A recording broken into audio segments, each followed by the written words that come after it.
Então, boa noite, muito bem-vindos todos.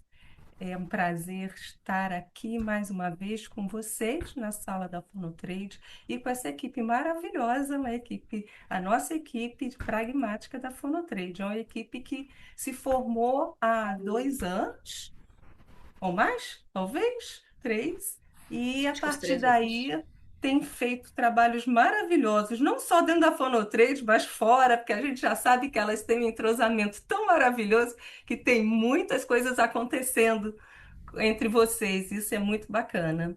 E essa noite eu vou compartilhar nosso aprimoramento, o aprimoramento em pragmática, um tema que tem sido trazido pelos nossos profissionais, dos nossos alunos, como sendo um tema sensível e com algumas reflexões. Então, a partir dessa situação, desse contexto, vou agora convidar minha coordenadora, Juliana Rocha, que tem sido uma parceira da Fonotrade há algum tempo, com cursos de relevância e de excelência, e eu sou muito grata por ter essa equipe que você sempre traz para o nosso curso. A Juliana traz o curso de aprimoramento em linguagem infantil, ela traz o nosso aprimoramento em funções executivas, traz o nosso aprimoramento em pragmática e muitos outros temas, quem sabe, né? Para os próximos meses e as próximas oportunidades. Então, é um prazer ter você aqui. Eu vou falar rapidamente o nome da equipe e depois eu passo a palavra. Ana Lúcia Cozonara, também uma profissional que tem agregado bastante, fez um curso recentemente aqui no nosso curso na Fonotrade Prática, com uma aceitação maravilhosa e um resultado muito bom em termos de trocas e principalmente em relação à prática. Ana Luísa Morrone e a nossa querida Lígia, da Fono, são duas profissionais que integram essa equipe e que trazem a sua contribuição também. E a nossa querida Fernanda Adré, que já é conhecida pela sua excelência na área. E aí, eu queria trazer agora uma provocação, porque nós colocamos no grupo de WhatsApp, na aula inaugural, uma enquete. E aí, nessa enquete, a gente trouxe algumas questões, né? Qual é o erro clínico mais comum na intervenção pragmática? Aí eu queria saber se vocês querem opinar, se vocês querem escrever aqui, um, dois, três, quatro, vocês podem colocar no chat. Número um seria excesso de jogos e pouca estrutura. Número dois, falta de objetivos operacionais mensuráveis.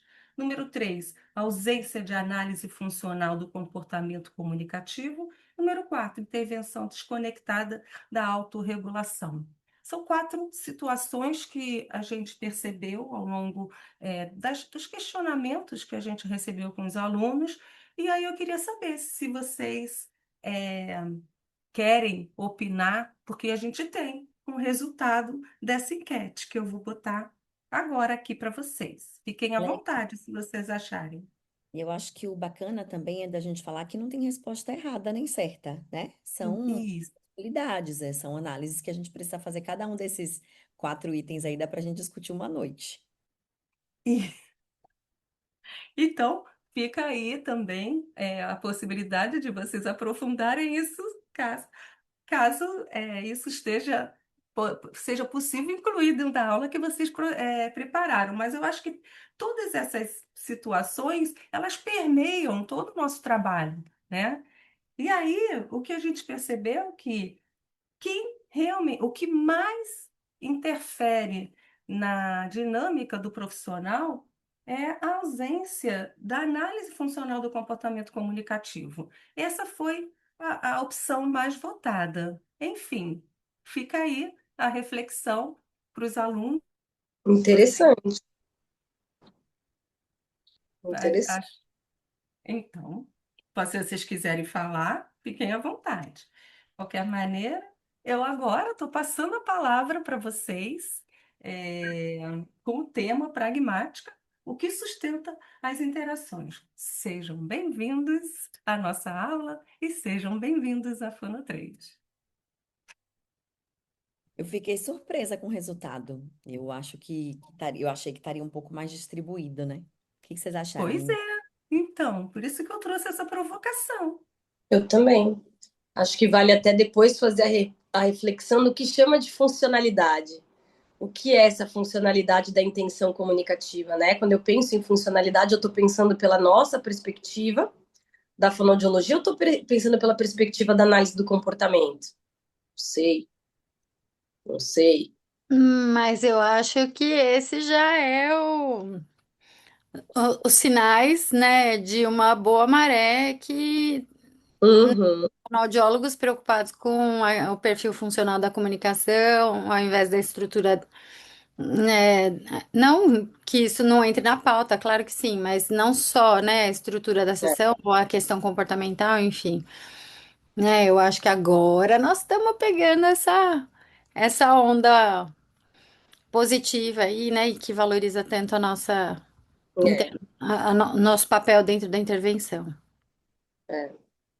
Mas, ó, chefinha, fala aí com a gente, né, chefinha? Toca aí, chefinha. Quem que é chefinha? Estão falando de quem?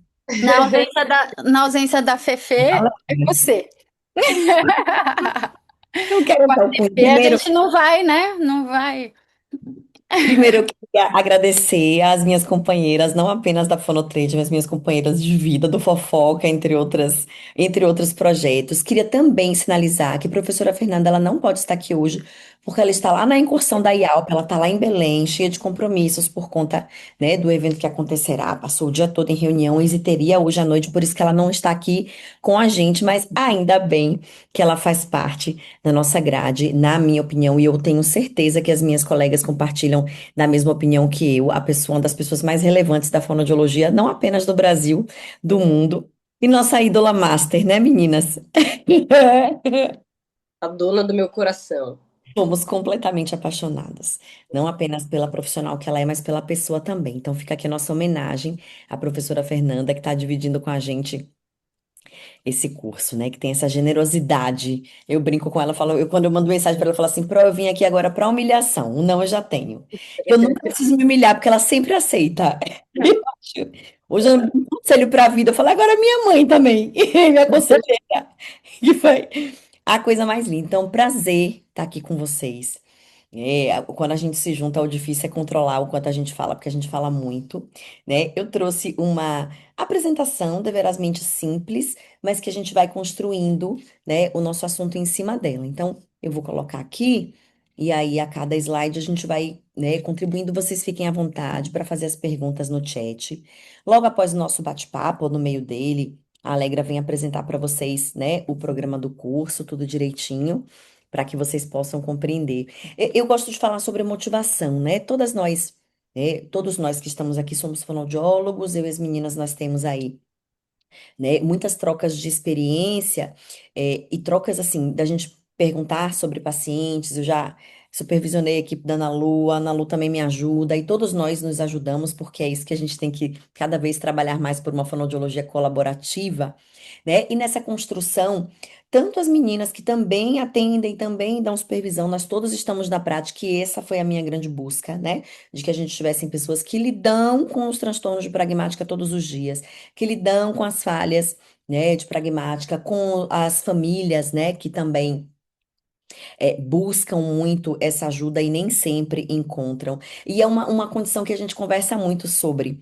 A pragmática, ela é uma unidade de linguagem, uma das unidades de linguagem dos subsistemas da linguagem, e ela tem um vínculo extremamente forte com a fonoaudiologia. Né? Se a gente for pensar, por exemplo, vamos pensar na morfossintaxe, que vai se apresentar na leitura e na escrita, vamos pensar na questão da semântica, que vai se apresentar nos testes da psicologia, enfim, nós sabemos que a linguagem ela é universal, ela tem um foco, uma busca, né? Uma necessidade universal. Mas tem alguém com o áudio ligado? Eu vou só checar quem é aqui para poder a gente. É a Fabi Maimone, ativar mudo. Pronto.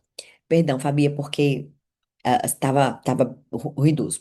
E aí a gente sabe o quanto a pragmática que traz para a gente, né? Se a gente for pensar assim, quais são os protocolos que nós temos, que são fechados da fonoaudiologia? Quais são as habilidades que nós temos uma certa, entre aspas, preferência no sentido da busca técnica? E a pragmática é uma destas habilidades. Então a gente tem aí uma busca muito grande pelos transtornos motores, e é óbvio, é importantíssimo que o fonoaudiólogo, né, se aproprie do que realmente é nosso. Nós temos muitos diagnósticos para pensar, para discutir, mas a pragmática eu sinto, eu falo com ganho de causa porque o meu TCC foi baseado na BFW, eu já fui, né, supervisora, ó, é, estagiária, eu dava a supervisão do ABFW antes de me formar no meu estágio, e eu sinto que a pragmática ainda é negligenciada. Eu recebo muitas pessoas assim, ó, ele fala, ele conversa, ele tem amigo, mas é pobre, eu não consigo explicar, é simples. E aí a gente fica, onde é que tá, né? Vai fazer um teste de vocabulário, pode fazer lá o TVF USP com adolescente, vai ser, ó, bacanão.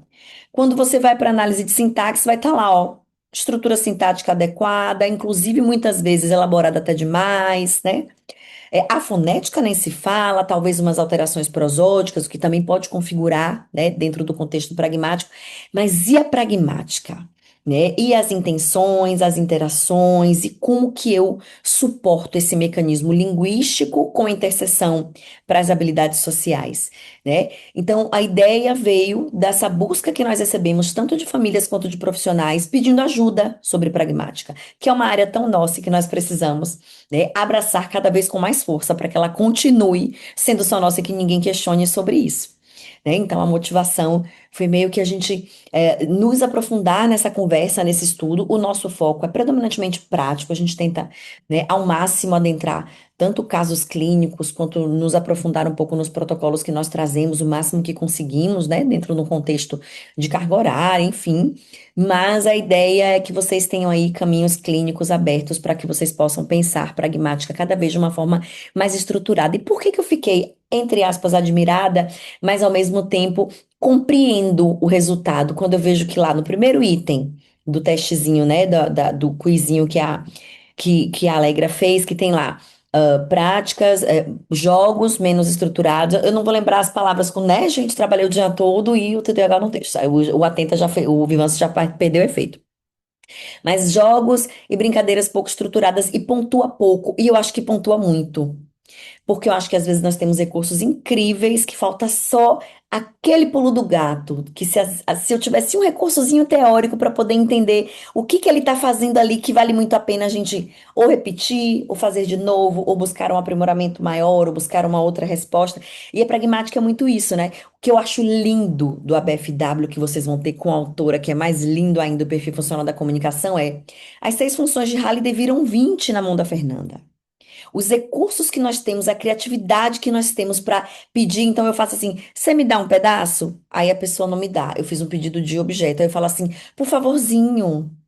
Né? Aí eu fiz um pedido de ação. Depois eu falo assim: ah, vai, divide comigo, vai. Um pedido de consentimento. Então nós temos a possibilidade de, com uma intenção só, modificar tanto o perfil que geram muitas funções. E eu acho isso incrível do protocolo e da habilidade que nós estamos falando. Mas como eu falo muito, eu vou começar a colocar aqui agora o slide, mas eu queria que as meninas fizessem também, né, uma contribuição sobre essa questão da motivação, o que vocês percebem. A gente está na segunda turma, o que também é importante contar, que a gente já teve uma experiência que foi muito bacana, e eu queria que vocês falassem um pouco sobre a experiência de vocês de estar aqui discutindo pragmática. A gente já fez isso em 2 congressos, né, dois bate-papos bem legais lá com a Fonotrade, nos 2 últimos congressos de fonoaudiologia, e eu quero ouvir vocês, quero que os meninos ouçam vocês. Eu acho que não dá para a gente começar a falar de autismo sem falar de pragmática, né? E a gente viveu para ver esse boom de fonoaudiólogos atrás de entender sobre pragmática, porque é exatamente isso que a Ju trouxe. Os nossos pequenos estão crescendo, eles já não são tão pequenos assim, e os testes já não pegam, né? Já às vezes não pegam. Ele gabarita muitos testes, mas outros não. Então, o que a literatura tem trazido, principalmente a Asha, Flusberg, né, que o melhor tipo de teste é aquele que a gente faz via entrevista com a família e teste observacional, qualitativo, né? porque é onde a gente consegue pegar de fato as intenções comunicativas, a gente pega a função, a gente pega a interação, a gente pega a intenção, e é isso, esse é o cerne do TEA. Quando eu falo de autismo, eu estou falando sobre isso. Eu tenho um vídeo muito, muito legal, que quem ele já vai rir, mas a gente sempre mostra quando a gente fala de pragmática, que é dentro da linguagem, dos subsistemas de linguagem, a pragmática sempre vai estar alterada, sempre vai estar alterada. E ela independe da sua quantidade de vocabulário. Você pode ser super vocal, seu vocabulário pode ser super enorme e você vai ter um déficit. Então tem um episódio do Amor no Espectro que se chama Competa. Depois vocês joguem no YouTube e assistam o Competa. São dois né, um oriental e uma mocinha que estão começando a se conhecer, e o quanto a linguagem não verbal ajudaria eles nesse encontro que quase terminou em um caso de racismo. Quase foi para a delegacia, era para ser um amor e quase virou caso de polícia. Simplesmente porque eles não souberam sair de uma situação onde qualquer pessoa típica conseguiria, por quê? Porque tem habilidade pragmática preservada. Eu tô falando de típicos, não tô me incluindo nessa. Tô falando dos típico mesmo, aqueles tipicão mesmo que a gente vê por aí, sairiam. Né? Mas o quanto eles, por falta de habilidades não verbais e por falta de habilidades pragmáticas, eles não conseguiram sair da situação. Né? Então é isso, eu acho que é um vídeo muito ilustrativo que independe de treino de vocabulário, independe da quantidade de palavras, independe. A pragmática sempre vai estar ali prejudicada em algum momento. E o fonoaudiólogo precisa entender isso, porque às vezes você aplica uma VibMap, não vai te trazer isso. Não vai. Fora que é chato de aplicar. Pronto, falei. Mas assim, né, né, eu acho que aqui não é à toa que estamos juntas, todas apaixonadas por pragmática, e falar de pragmática é um mar sem fim. Eu sempre me sinto ignorante ao extremo quando começo a falar de pragmática, porque parece que, né, quando você começa a se interessar, a estudar sobre isso, brota do chão. Você vê pragmática em todo lugar, né? Parece I see dead people, sabe? Assim, tipo, eu vejo pragmática em todo lugar. E, né, a gente que dá aula, né, que tá nas universidades, que tá fazendo um monte de coisa, a gente vê muito, né, o que a Ju tava falando, o quanto que o ABFW ficou aí meio negligenciado, né, de todos os subtestes, era aquele que ninguém olhava, aquele que ninguém tinha coragem de fazer, né, até a Alegra tava falando, eu fiz um mini curso aqui, que é quem tem medo da pragmática do ABFW, entendeu? Porque as pessoas têm medo de aplicar, né? Mas olha, né, o quanto que é importante dentro do processo diagnóstico e da prática clínica do fonoaudiólogo, porque um dos pilares diagnósticos dentro do autismo é funcionalidade comunicativa, né? E é, da comunicação social, né? E é só e exclusivamente a partir da pragmática que a gente consegue chegar nessa fatia que cabe a nós diagnosticar. Então, não sei, nada que. Acho que não tem nada na minha vida profissional aí que ocupe um lugar tão importante, e eu acho que o que a gente quer é que vocês se apaixonem e entrem também nesse barco com a gente. É isso mesmo. Vou complementar o que a Ana Lúcia tá dizendo. Ana, posso dar sequência? Ou. Tá. Muitos dos nossos pacientes, principalmente quando eles já chegam com o diagnóstico, a certeza que a gente tem é que eles apresentam prejuízos, né, e alterações da comunicação social. Né? Então, se o paciente está dentro do espectro, ele apresenta prejuízos da comunicação social. E para a gente conseguir fazer uma avaliação bem estruturada, né, bem elaborada, precisa entender de pragmática. A pragmática, ela dá subsídios ali para uma sequência de habilidades que a gente usa ao longo da vida. Né? Então, quando pequeno, nós estamos desenvolvendo funções comunicativas, nossos motivos para se comunicar com as outras pessoas, e a gente já sabe que os nossos pacientes apresentam alterações nessa base, só que lá na frente vai ter um desencadeamento em outras habilidades sociais, né? Então, bem de complementação mesmo com tudo que as meninas já disseram até aqui. E se o fonoaudiólogo não souber, né, e não dominar a avaliação, o pensar o planejamento terapêutico em cima da pragmática, quem que vai fazer? Somos nós, né? Nós fonoaudiólogos que temos que entendemos a linguagem, a comunicação, né? As características que a gente encontra ali, diversas formas da comunicação dos nossos pacientes e a gente tem que estudar cada vez mais, não parar nunca, né? É uma educação continuada, pensando na pragmática.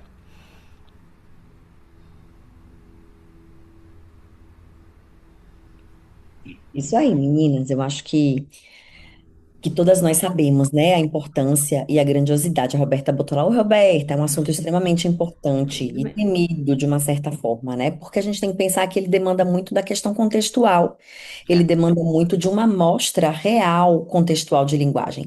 Em diversos momentos, a gente vai analisar vídeos de pragmática que provavelmente vêm, né, de outras pessoas, já que a gente tem, enfim, vivência e experiência que tem lá. Você recebe um vídeo de meia hora que tem. Qual é o nome desse? Como é que se chama? Você quer de novo? Você gostou? Agora não. Vamos pegar esse brinquedo.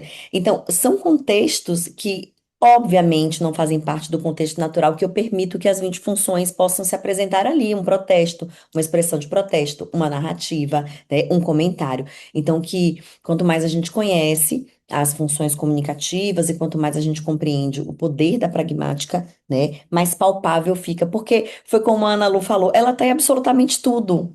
A impressão que dá é que não dá para separá-la de absolutamente nada, né? E uma coisa muito interessante, quando a gente pega para fazer uma avaliação de pragmática, é saber entender e orientar a família quanto ao ponto de vista e como os interlocutores entendem a pragmática, as funções comunicativas da pessoa que está ali com ela, né? Então, muitas vezes os pais falam, nossa, meu filho ele não tem interesse em se comunicar, ele não se comunica, ele só faz pedidos. Poxa, né? Orientar sobre essa perspectiva do interlocutor faz toda a diferença. Então, quando você entende da pragmática, você puxa essa alça também. Não é apenas aqui, não é apenas no indivíduo que a gente está avaliando e fazendo a intervenção, mas sim todo o contexto. Como ele se comunica no ambiente escolar, com os amigos, com a família, quando ele está numa festa, né? Enfim, pragmática entra em todas as áreas, todos os espaços, Sem dúvida, sem né? dúvida. E como eu introduzi falando, e para o fonoaudiólogo, né, é bem palpável, né, a linguagem ela é composta de subsistemas, claro, que a gente sabe que a engrenagem linguística é quem vai fazer a língua rolar, né, a língua ser expressa de uma forma natural, de uma forma convincente, com trocas palpáveis, de uma forma criativa.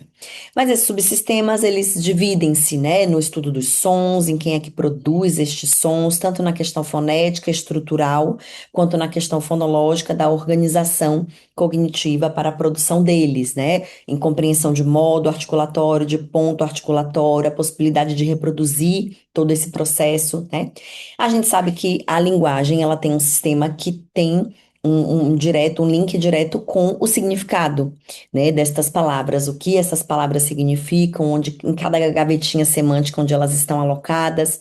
Nós temos o contexto da criação de uma frase, né? Como é que eu flexiono o verbo, como é que eu seleciono um pronome, como é que eu faço, né, frases aditivas, como é que eu trago, né, esta frase para um contexto em que eu vou inverter os itens da frase para poder, inclusive, fazer manipulação que tem a ver com função, né? A pragmática, ela mora na função da comunicação.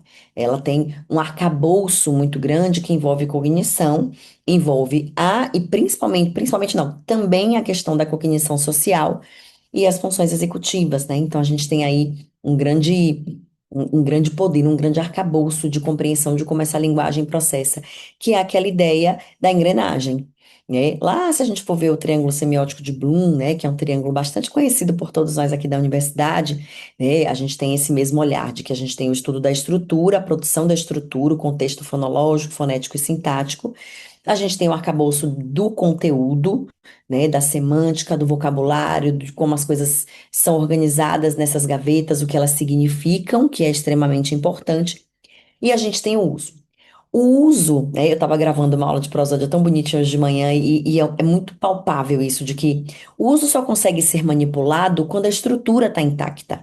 Então, por exemplo, se eu tiver, que é o meu caso, né, um repertório, tanto um repertório de vocabulário quanto de condição de manipulação sintática baixo, que é o que eu faço no francês, eu vou ter limitações no uso do francês, né? Eu vou ter dificuldades de fazer uma piada, eu vou ter dificuldades de trocar uma palavra por outra, eu vou ter dificuldade de fazer alguns links que tornariam a minha comunicação muito mais interessante. Eu estava acompanhando, né? Meu marido adora fofoca. Mas não é qualquer fofoca, calma. Para vocês não pensarem mal do meu bichinho. Mas a gente gosta de acompanhar ai meu Deus, um youtuber, né? E aí, o caso que estava sendo discutido era, o cara foi ter um encontro amoroso lá na França, ele é um estudante da língua francesa, é um brasileiro que está na França, e ele foi se encontrar com o francês através de um aplicativo. O caso é que uma semana depois, ele encontrou uns vídeos deste cara com o qual ele se encontrou no TikTok falando mal dele. E o principal motivo de falar mal era, o cara não sabe nem conversar francês, ele me pediu desculpa porque não falava muito bem, mas foi perguntar se eu achava que a água tinha gosto. E o cara ficou muito chateado, muito magoado, tadinho, mas ele falou assim: "Como é que eu vou trazer um repertório profundo? A gente foi num museu. Como é que eu vou trazer uma análise profunda sobre as obras se eu não domino a língua?" Então, como é que eu vou ter uma saída pragmática adequada para seduzir o outro se eu não domino nem estrutura nem conteúdo? E isso é imprescindível que a gente pense sobre, né? A pragmática, ela é o arremate final, mas ela depende de estrutura, né? Não adianta só ter vontade de fazer uso se você não tem o que mostrar para usar, né? Exato. Ju, eu aproveito a sua fala para trazer um outro exemplo que eu acho muito legal. Vocês conhecem a Bruna Marquezine, né? Bruna Marquezine é uma super atriz brasileira, a gente já viu Bruna encenando. Se vocês vissem a Bruna no filme Besouro Azul, que é um filme em que ela fala outra língua, né? Ela não interpreta em português, vocês conseguem perceber imediatamente a dificuldade, a diferença da Bruna interpretando em português e da Bruna interpretando em inglês com o cara lá do Besouro Azul. Completamente diferente, dura, não tem gingado na fala, não tem, é completamente diferente. Assistam. Isso também é uma aula de pragmática. Quando eu não estou na língua materna, quando eu não tenho domínio, por mais que eu tenha fluência, ainda não é língua materna. Como é diferente, como altera. Isso só não acontece com Wagner Moura, tá? Só não Não, acontece com claro que línguas. não. Mandarim vai Não, ficar, zero mesmo que erros. você fale mandarim. É, lindo. Não, isso só não acontece com Wagner, né? Então, pensando nessa questão, né, que ela faz parte de uma grande engrenagem, a gente também tem que pensar que ela é composta de aspectos que não são apenas linguísticos, né?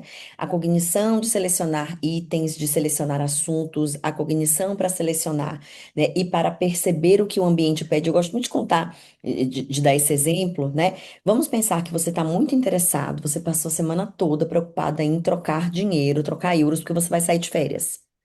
E você só pensa naquilo, planejou suas férias, planejou sua viagem, você fez todos os contatos, já está com a mala quase pronta, vai viajar amanhã. E você estava procurando o valor do euro e tal. Você está na fila do supermercado. Aquele é o seu tema de preferência, aqueles são os seus interesses estritos do momento, mas você tem clareza que você não pode virar para a moça que está atrás de você e falar assim: mulher, você viu como é que o euro subiu por causa da guerra? E há um limite cognitivo que define temas. Se você estiver na fila do embarque, você pode, mesmo para uma desconhecida que está atrás de você, fazer essa pergunta. Então, o que que te limita dentro do mercado e dentro da fila do aeroporto de você usar determinados recursos de linguagem? A cognição. É ela quem define, não está escrito em lugar nenhum, que é o que faz falta lá no encontro dos meninos lá no Amor no Espectro. Não está escrito, são filtros cognitivos que nós vamos adquirindo ao longo da vida, né? Dependemos da linguagem e dependemos primeiro do interesse social. Eu só pergunto o que eu me interessa, né? Não adianta me jogar na cova dos leões com um monte de gente para interagir se eu não tenho interesse, né? É a tortura da vida. Então, eu preciso ter interesse nestas trocas, na participação do outro. Esse mundo social precisa ser interessante. E é por isso que é tão chocante para mim quando eu ouço assim, tem que tirar tudo que está relacionado ao hiperfoco do menino. Não pode mais falar de carro, não pode mais falar do Simpson, não pode mais falar da bola. Que saco se alguém cercear tudo que eu gosto de falar. Eu não quero falar mais de nada. Já é difícil para mim estar naquele espaço. Eu não vou ter ainda a condição de compartilhar o assunto que é do meu interesse, eu só faço pergunta quando me interessa. Agora eu tô casada, mas vou aproveitar que o marido tá na academia para contar uma história. Eu paquerei há uns 2 anos atrás um mocinho que ele era engenheiro e ele tinha uma empresa de placas solares, né, de energia solar. E aí a gente saiu umas 3, 4 vezes e absolutamente durante todo o encontro ele só queria falar de placas solares. No primeiro dia eu fiz de interessada, porque eu tinha outros interesses. Nossa, que interessante. Mentira, não tenho o menor interesse em entender de placas solares, menor interesse. Mas eu tinha interesses secundários, né? Secundários de segundo plano por trás disso. Aí nossa, no quarto dia eu falei, não, não aguento mais. Os interesses já tinham, né? Já tinha cumprido com o interesse. Eu falei assim, não tenho... Aí eu ficava assim, ó, aham, uhum. E a Juliana mais interativa do mundo se torna a pessoa menos interessada do mundo, porque precisa ter interesse para que os assuntos possam, né, fluir, para que a gente possa ter as trocas sociais que são necessárias. Vocês querem fazer alguma observação, meninas, aqui? Não, inclusive a gente usa a linguagem para fazer licenças poéticas sobre isso, né? Outro dia eu tava aqui em casa e falei pro meu marido, desculpa, eu vou ter que voltar nesse assunto porque não sai da minha cabeça, virou uma obsessão, pelo amor de Deus, me ajuda com isso, sabe assim? Porque é isso, né? Tudo bem que né, você ter ali o seu hiperfoco momentâneo ou não da vida e tal, mas a gente também usa a nossa pragmática para observar essa quebra comunicativa do tipo, eu tô insistindo demais no assunto, eu tô vendo que não tá legal para outra pessoa, mas eu posso aqui me justificar, né, e fazer uma ressalva para pedir uma Ah, ajuda ou justificar, né, voltar naquele assunto, ou, enfim, também faz parte, né?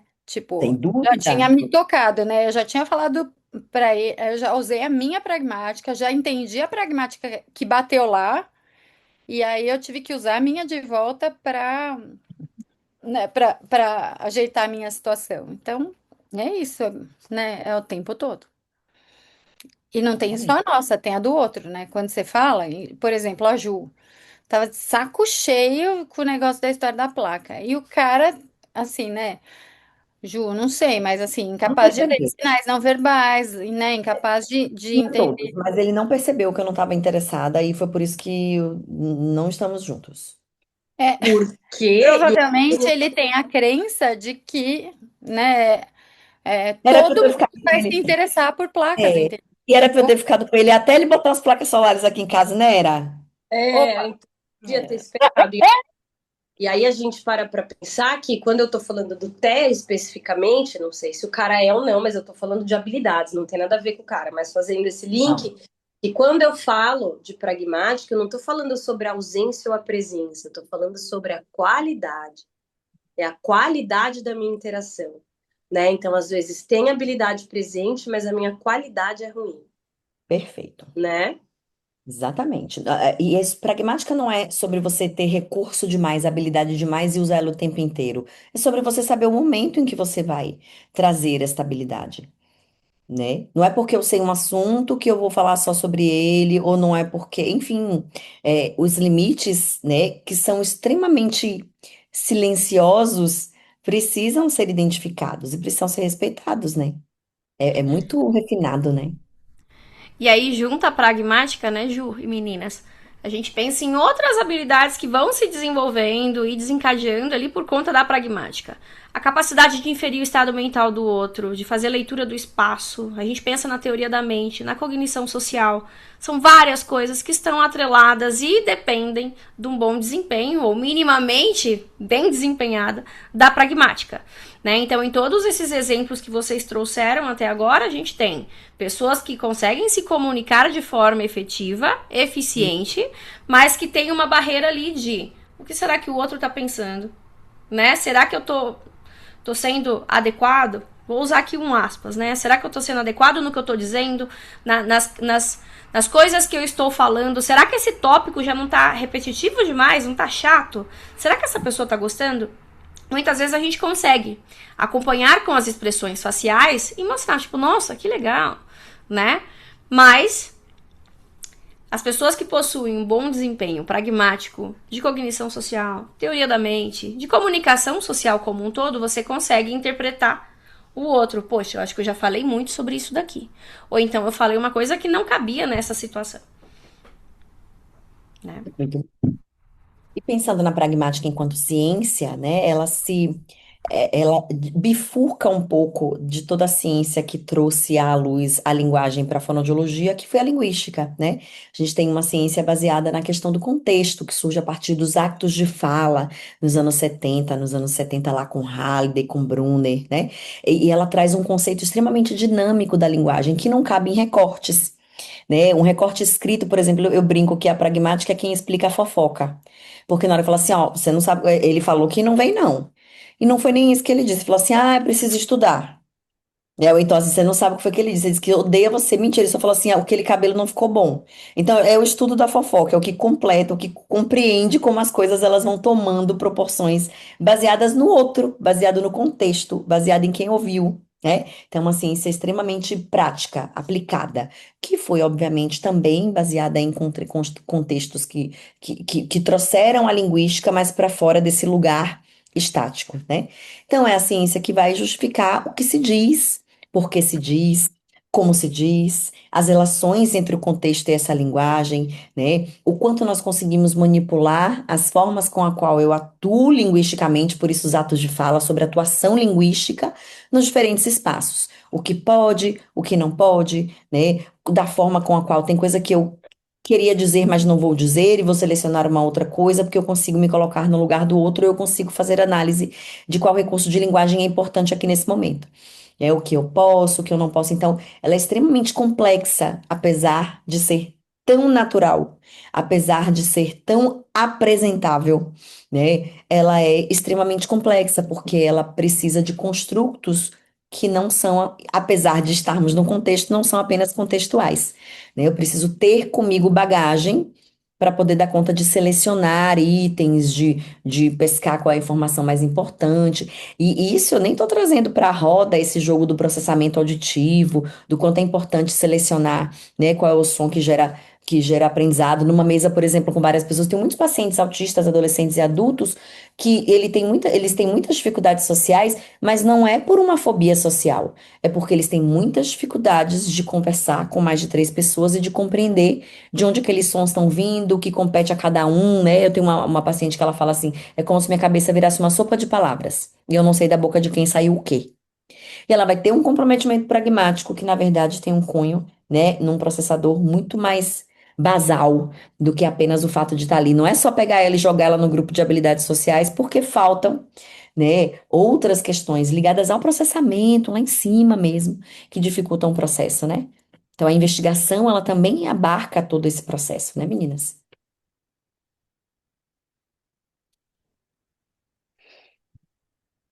E a ideia desse contexto todo, dessa construção que a gente faz aqui a oito mãos é isso, né? Porque a gente fala da pragmática da iniciativa, da pragmática de, né, das habilidades de comunicação para ter uma conversação, né? A pragmática falha só no TEA, né, o que mais? Hoje é uma discussão muito importante aí nas redes sociais, né? Vocês devem acompanhar. Ah, é transtorno da comunicação social, é autismo, é TDL, né? Essa confusão toda.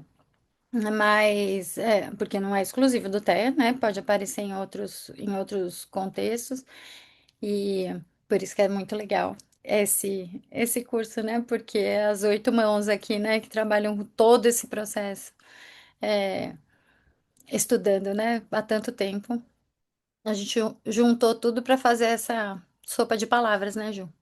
É. E sabe, eu acho muito bacana o fato de nós termos, apesar de estarmos falando sobre o mesmo assunto, né? A pragmática é sobre isso, é sobre o que cada um dos assuntos que nós estudamos impactou na nossa vida prática, sobre o histórico que nós já tínhamos e o que nós queremos com isso. Então, eu acho bacana ouvir muitas pessoas, ouvir todas nós, né? E pensar o quanto isso impacta na vida clínica, né?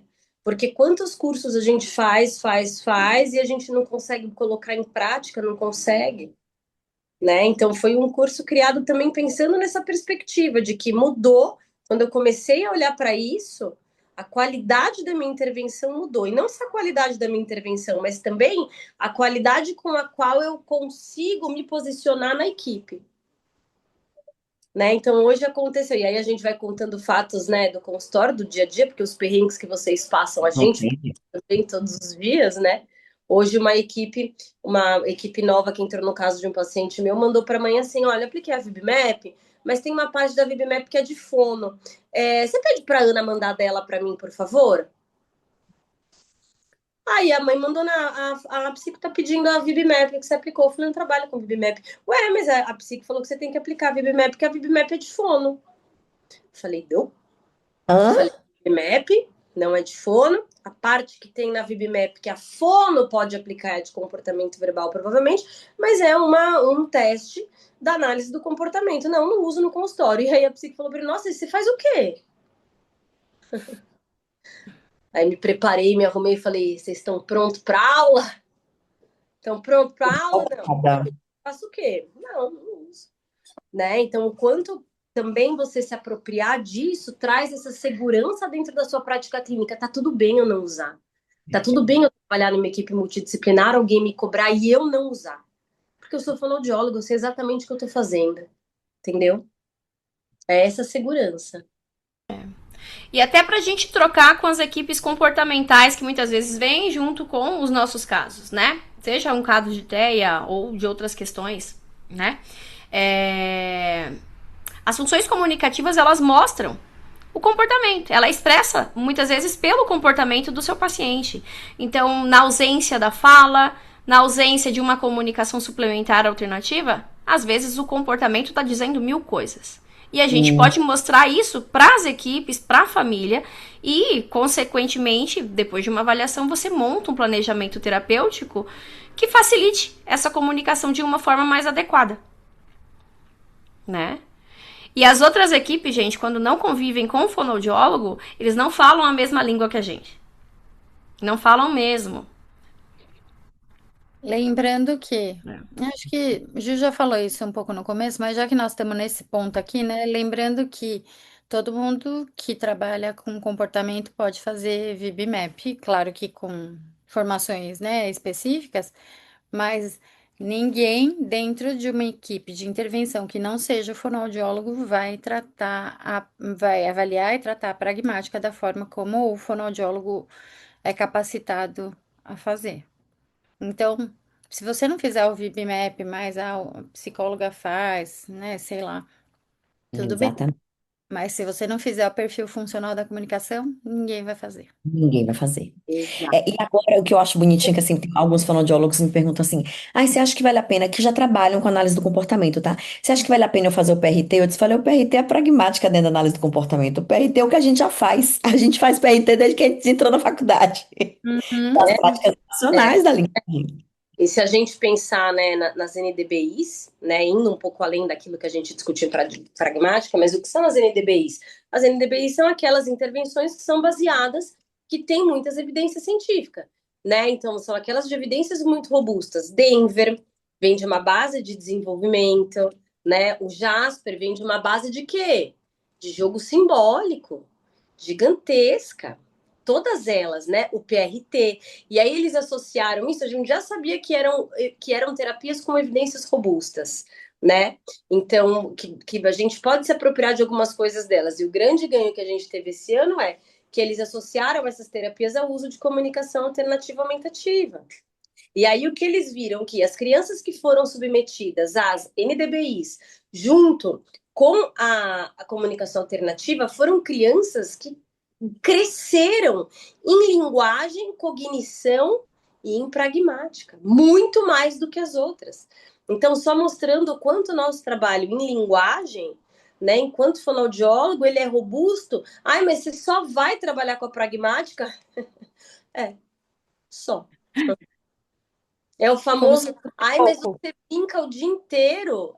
Outro dia eu recebi uma reclamação lá no consultório do vizinho de baixo, que eu ficava pulando muito no consultório e fazia barulho. Aí o porteiro falou, dona Ana, ele tá reclamando. Eu falei, escuta, ele acha que eu fico brincando o dia inteiro? É, Eu falei, é mais ou menos isso. Diga a ele que eu brinco mesmo, não tem muito o que fazer. É isso, né? Perfeito.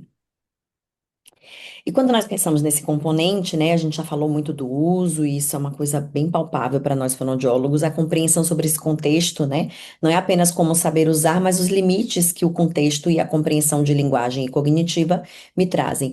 A troca de turnos de fala, né, a gente tem uma ocupação do espaço comunicativo que é natural que a gente respeite, e claro que ela vai mudar de acordo com os diferentes contextos. Na hora em que eu estou conversando com alguém, numa mesa, e que a gente está falando sobre a vida, numa mesa de bar, tomando uma taça de vinho, um copo de cerveja, o esperado é que essa troca comunicativa ela seja muito equilibrada, entre 40, 50, 60% divididos, né, para cada um. Mas se, por exemplo, eu estou dando aula, ou eu estou dando uma supervisão, eu tenho que ocupar mais turnos de fala. Né? O esperado é que isso aconteça. Então, essa distribuição é uma coisa também muito importante da gente conversar, porque não é sobre o quanto eu domino o assunto, é sobre o quanto eu permito que esse assunto seja trazido e que todos possam opinar sobre ele. Né? A questão das expressões e como as coisas mudam, como as novas, né? Eu, por exemplo, aqui em casa, eu tenho duas adolescentes aqui em casa. Aí teve uma época que eu era cringe. Aí teve uma época que eu não podia mais falar cringe, porque cringe já não era mais o que eu esperava e já tinha um outro nome. E eu fico super confusa com essas coisas. Né? Quando eu era da faculdade, que eu fiquei 15 anos sendo professora universitária, era mais fácil, porque eu dava conta da linguagem dos meninos que chegavam, mas agora eu só tenho as minhas adolescentes. Então, primeiro eu sofro bullying, depois eu entendo. Né? A linguagem corporal que fala, né? O corpo fala. Às vezes, melhor do que as palavras. Às vezes, mais do que as palavras. E a entonação e a prosódia. O quanto eu manipulo os aspectos suprassegmentais para reforçar, dar conta de uma comunicação funcional. O quanto eu coloco as minhas emoções ali. O quanto eu filtro as minhas emoções, porque em muitos momentos isso é necessário, né, meninas? É sobre o que eu quero e o que eu não quero dizer ou expressar, né? Exatamente. Nem sempre a gente quer tudo, né? E tem muita coisa que a gente. É muito importante isso, né? É sobre querer o que eu quero e o que eu não quero. É sobre poder, o que eu posso e o que eu não posso. E é sobre dever, o que eu devo e o que eu não devo.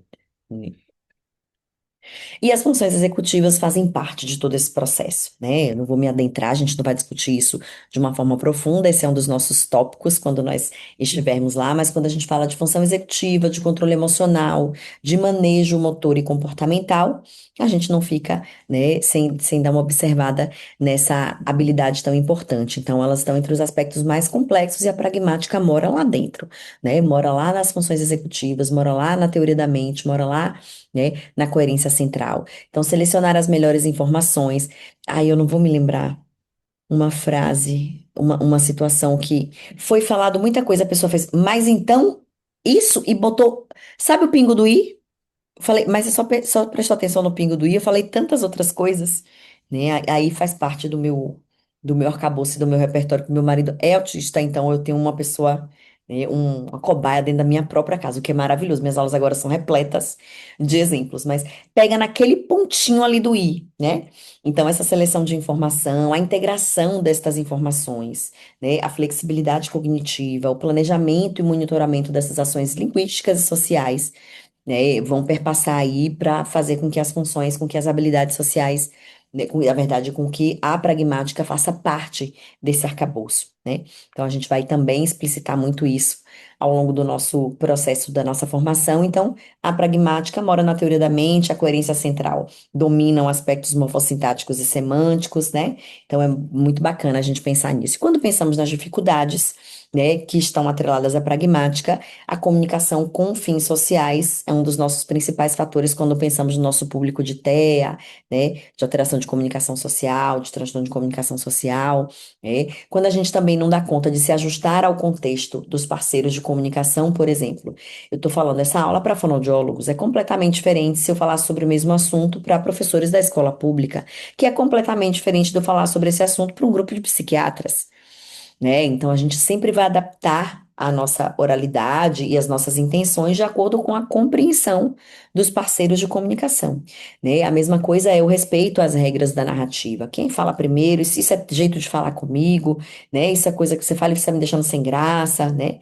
E as inferências são extremamente importantes para a comunicação fluir. Eu não preciso explicar absolutamente tudo que tem coisa que está nas entrelinhas, né? As ironias, as entrelinhas da comunicação, que nas falhas de pragmática são completamente descontextualizadas contextualizadas. Então, o arcabouço de trabalho do fonoaudiólogo que trabalha e que precisa saber trabalhar com a pragmática é indispensável. Foi exatamente como a Ana Luísa falou. Você trabalha só pragmática, antes fosse só, né? Que ela, em muitos casos, em algumas fases do tratamento, ela é tudo, né? Quantos meninos vêm pra gente na adolescência, ficaram a vida inteira na análise do comportamento, né? Aprendendo ali repertório. E no fim das contas, quando eles chegam em determinada fase da vida, a análise do comportamento não dá conta da falta de repertório social, de reciprocidade social, de compreensão de inferência, de arcabouço social para a linguagem. E vai ser só pragmática, sim, mas é um só muito grande, né? É um só muito grande, meninas. É isso, acho que você falou tudo, né? E veja, não é uma crítica ao fonoaudiólogo que sabe da análise do comportamento, não é isso. Mas é uma crítica àqueles que sabem de forma rasa. Você pode ser fonoaudiólogo, você pode ser analista do comportamento, desde que você seja bom nos dois. Né? O que a gente vê muito hoje é isso: os alunos saindo da faculdade, tendo maus modelos durante a faculdade, às vezes de análise do comportamento, e entendem que, de repente, a análise do comportamento é o melhor caminho, né? Porque é um dinheiro maior, as clínicas pagam bem e tudo mais. E aí ele sai sem saber uma coisa e sem saber outra. Quando você não precisa, você pode só investir naquilo que você estudou anos para ser. Você pode investir no outro também, mas desde que você tenha responsabilidade para ser bom o suficiente. Não fazer besteira na vida da mão né, da criança que está na tua mão. Mas eu acho que é importante dizer que, mesmo sendo um bom analista do comportamento, as teorias de comportamento, como é que chama? Comportamento verbal? Uhum. Isso, É um branco. Comportamento verbal não dão conta da aquisição de linguagem. Não dá. não. Não dão. São E assim, perspectivas não sou eu que estou falando, é a literatura. Então, o fonoaudiólogo pode ser um bom analista do comportamento, sem dúvida, mas ele também vai ter que ser um bom fonoaudiólogo. É o Sempre. mínimo. É o mínimo. Perfeito. Né? Muito bom. A Laís está contribuindo muito, muito, com umas coisas muito legais aqui. Ela tem umas sacadas. Ela colocou assim: o livro do Skinner sobre comportamento verbal não pode ser a base para o fonoaudiólogo para o desenvolvimento de linguagem. Exatamente. Né? Então, nós fonoaudiólogos, a gente tem que entender de diversas linhas, principalmente da linha comportamental, na área que a gente atua. Né? A gente tem que saber do que nós estamos trabalhando, o que a gente quer, até para conversar com os outros terapeutas, que são os terapeutas da intervenção comportamental, os analistas do comportamento. Mas como a gente enxerga a linguagem é completamente diferente. E hoje a gente tem um monte de fonoaudiólogos que estão migrando de áreas, né? Vindo para a área da linguagem, porque sim, houve um aumento de diagnósticos, as pessoas estão mais conectadas que os transtornos de linguagem, os prejuízos de comunicação, eles estão aí. Então a fonoaudiologia está num momento muito bom, né? Então vamos atrás de formações, de aprimoramento, se especializem e saibam o que vocês estão fazendo dentro do consultório de vocês. A Laís colocou aqui uma coisa maravilhosa. Hoje mesmo estava conversando com um psico sobre linguagem, como a pergunta dele foi: mas se eu não observo nada de linguagem, eu não encaminho para fono. A minha Uhum. pergunta foi: o que seria nada de linguagem? Já que ser autista precisa ter comprometimento de linguagem, né? O que é nada de linguagem?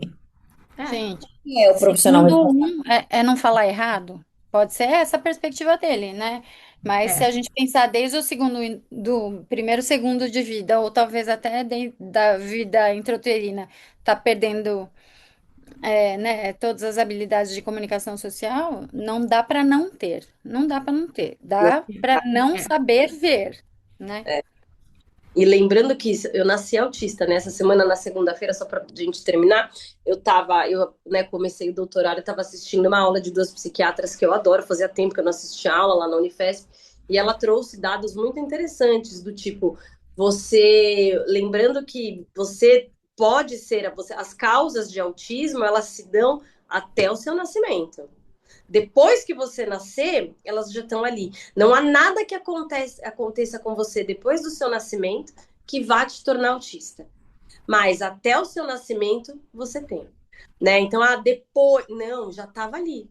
Tanto já estava ali que as pesquisas trazem, né? Sobre a identificação dos sons de em 15 semanas, que eles gostam mais de sons não verbais, não vocais, né? Eles preferem sons que são de coisas, não de pessoas. Estava ali. Então, se a gente pensa na criança que chega para a gente com 2 anos com uma alteração de pragmática, eu estou falando lá atrás de uma criança já com 15 semanas não respondia a voz da mãe, certo? Começou ali. Gatilhos pragmáticos dentro da vida É, dele. é. Durmam com esse barulho aí. Ju, tá desligado. A Alessandra botou assim, ó, quem não sabe o que procura não encontra mesmo quando tá na cara. Na verdade, essa frase é de Immanuel Kant, que é quem não sabe o que procura não valoriza quando encontra. Mas é exatamente isso, Ale. Uhum. Alegra, você está com a palavra. Ah, eu adoro filosofia. Total. Maravilha. Muito obrigada. Vocês me escutam? Vocês me escutam? Sim. Sim, sim. É maravilhoso. Eu acho que é sempre muito bom quando a gente traz uma discussão com a equipe toda. E aí, cada uma trazendo a sua percepção e como entende o tema. Isso e abre a possibilidade também de várias reflexões, porque eu entendo que quando uma começa a falar alguma coisa, começa a instigar na outra algo que realmente já aconteceu, já trouxe como É. uma realidade e já percebeu como sendo uma das situações já vividas. E muitas vezes trazendo coisas pessoais, isso é muito legal, né? Porque a gente consegue perceber que não são só nos nossos pacientes que a gente observa isso. E essa necessidade de compreender todo esse tema vai muito além, não só do nosso trabalho, mas da nossa vida de um modo geral. Aí